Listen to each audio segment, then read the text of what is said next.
2 August 2024।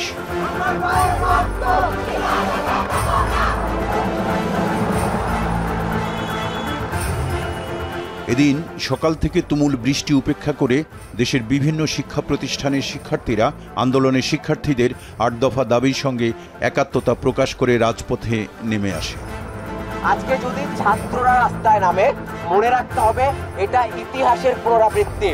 যেভাবে 52-তে নেমেছিল, যেভাবে 66-তে নেমেছিল।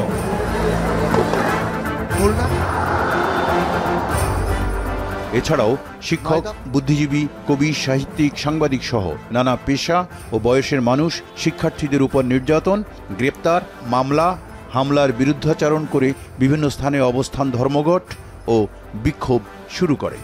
এতগুলো অকাল মৃত্যুর পর আমাদের আর আসলে ঘরে বসে থেকে হচ্ছিল না। এটি স্বাধীন বাংলাদেশের চিত্র, এই স্বাধীনতা দেখতে চেয়েছি আমরা।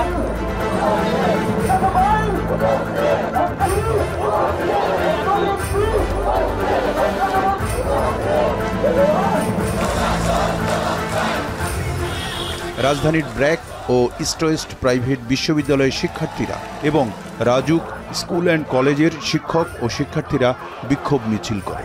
এছাড়াও বিভিন্ন মেডিকেল কলেজ ও ডেন্টাল কলেজের শিক্ষার্থীরা ছাত্রদের 8 দফা দাবির পক্ষে বিক্ষোভ মিছিল করে। কেন্দ্রীয় শহীদ মিনারে সমাবেশ করে ঢাকা মেডিকেল কলেজের শিক্ষক ও শিক্ষার্থীরা। আমার জাতি আজকে ক্ষত বিক্ষত, সাধারণ ছাত্র ছাত্রী, সাধারণ জনতা আজকে গুলিবিদ্ধ। আজকের এই ইন্টারনেটের যুগে আপনারা চাইলেও আর কিছু চাপিয়ে রাখতে পারবেন না।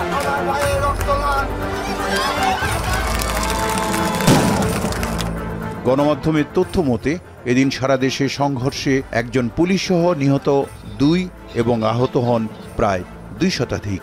মোট মৃত্যু 214 জন। একদিনে সারা দেশে গ্রেপ্তার অন্তত 83 জন।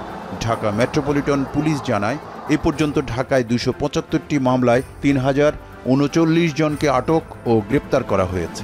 এদিন সারা দেশে জামিনে মুক্তি পায় 78 জন এইচএসসি শিক্ষার্থী। যেহেতু এইচএসসি পরীক্ষার্থী এবং এইচএসসি পরীক্ষা আগামী 11 তারিখে স্টার্ট হয়েছে, স্যার বিজ্ঞ আদালতকে অনুরোধ করলাম, সে মোতাবেক বিজ্ঞ আদালত বিবেচনা করে জামিন প্রদান করেছে।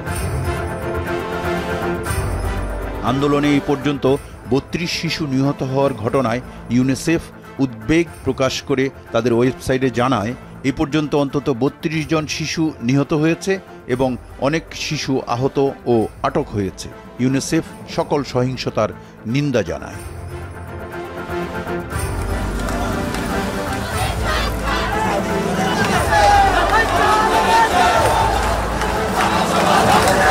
কারফিউ প্রত্যাহার, গণগ্রেপ্তার বন্ধ, বন্দীদের মুক্তি, শিক্ষা প্রতিষ্ঠান খুলে দেয়া সহ সরকারের পদত্যাগের দাবিতে এদিন বৃষ্টি উপেক্ষা করে দ্রোহযাত্রা করেন বিভিন্ন শ্রেণী পেশার হাজারো মানুষ।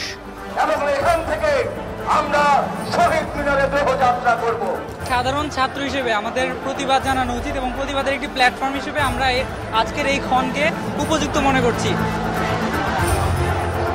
বিকেলে জাতীয় প্রেস ক্লাবের সামনে থেকে বিক্ষোভ মিছিল শুরু করে কেন্দ্রীয় শহীদ মিনারের সামনে গিয়ে শেষ করেন তারা।